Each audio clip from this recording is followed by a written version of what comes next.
এই কচু শাক শুধুমাত্র যে কচুই খাওয়া যাবে তা না, কিন্তু এইটা থেকে কয়েক ধরনের সবজি পাওয়া যায়।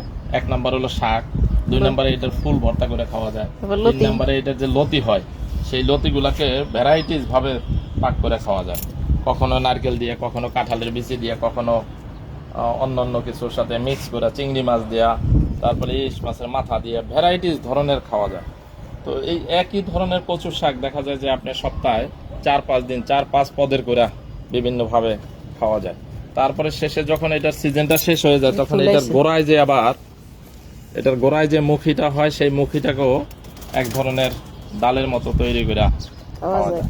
আর কচু শাকের সাথে ইলিশ মাছের মাথায় বেশি মজা, খুবই মজা, খুবই মজা।